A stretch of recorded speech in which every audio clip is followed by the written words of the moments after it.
মনস্কামনা পূর্ণ। দুই সন্তানকে কাঁধে নিয়ে পায়ে হেঁটে জল্পেশ মন্দিরের উদ্দেশ্যে রওনা সুজনের।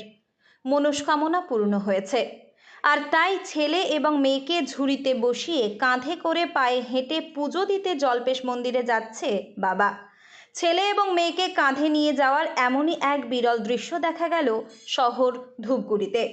প্রায় ৩৫ কিলোমিটার পথ কাঁধে করে দুইজনকে নিয়ে যাচ্ছে ফালাকাটা ব্লকের বগরিবাড়ির যুবক সুজন মণ্ডল ও তার স্ত্রী। জানা গিয়েছে, সুজনের এক ছেলে এক মেয়ে রয়েছে। জন্মের পরের থেকে বিরল রোগে আক্রান্ত হয়েছিল ছেলে। বিভিন্ন জায়গায় চিকিৎসা করিয়েও রোগ সারেনি। পরবর্তীতে জল্পেশ মন্দিরের শিবের কাছে মানত করে সেরে যায় জটিল সেই রোগ। অবশেষে সেই মনস্কামনা পূরণ হতেই কাঁধে করে ছেলে এবং মেয়েকে নিয়ে পায়ে হেঁটে জল্পেশ মন্দিরে যাচ্ছেন পুজো দিতে। রবিবার সকালে মা, স্ত্রী এবং দুই সন্তান নিয়ে জল্পেশ মন্দিরের উদ্দেশ্যে রওনা দিয়েছেন সুজন। একদিকে ছেলে, অন্যদিকে মেয়েকে ঝুড়িতে বসিয়ে কাঁধে করে পায়ে হেঁটে মন্দিরের উদ্দেশ্যে যাত্রা শুরু করেছেন। পথে বিভিন্ন জায়গাতে বসে বিশ্রাম নিচ্ছেন, আবার অল্প অল্প করে পথ পাড়ি দিচ্ছেন মন্দিরের উদ্দেশ্যে। পথে ঘাটে আশেপাশের প্রচুর মানুষ দাঁড়িয়ে তাদের যাত্রা দেখছেন। অনেকে আবার ঠান্ডা পানীয় জল, ফল তাদের খাওয়ার জন্য তুলে দিচ্ছেন। সুজন বলেন, সন্তানদের জন্য জল্পেশ মন্দিরের শিব ঠাকুরের কাছে মনস্কামনা করেছিলাম। ঠাকুর আমার মনস্কামনা পূর্ণ করেছে।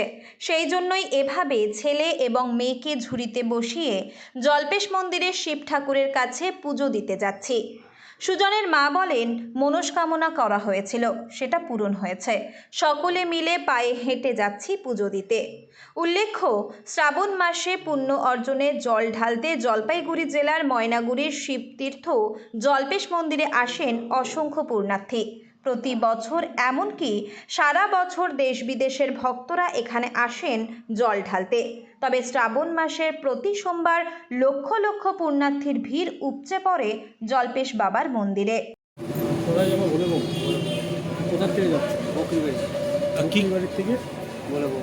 কি কারণে মানুষ ছিল, কি কারণে?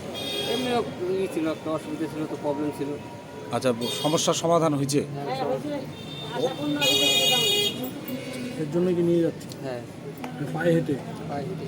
কত কিলোমিটার? ওই জায়গাতে কত কিলোমিটার সেটা তো আমি সঠিকটা বলতে পারবো না। কত কিলোমিটার? কখন বেরোচ্ছে? সকাল 6টা। আজকে মন্দিরে পৌঁছাবো। আজকে দেখি এখন কটার সময় বাবা ভোলানাথ নিয়ে যায়। এমনি কি খাওয়া দাওয়া কি করছে? রাস্তায় যা পাইতেছি দিতেছি খাওয়ার জন্য, খাবার দাবার, ফল টল। কোথায় বাড়িতে? বকরিবাড়ি। কী নাম? সুজন মন্ডল। কোথায় যাচ্ছেন? জল্পেশ যাচ্ছেন। কি কারণে যাচ্ছেন? মানুষ ছিল। মানুষ কি পূরণ হয়েছে? এর জন্য হেঁটে হেঁটে যাচ্ছেন। কি নাম আপনার? ধূপগুড়ি থেকে অশোক মিত্রের রিপোর্ট, নয়া জামানা।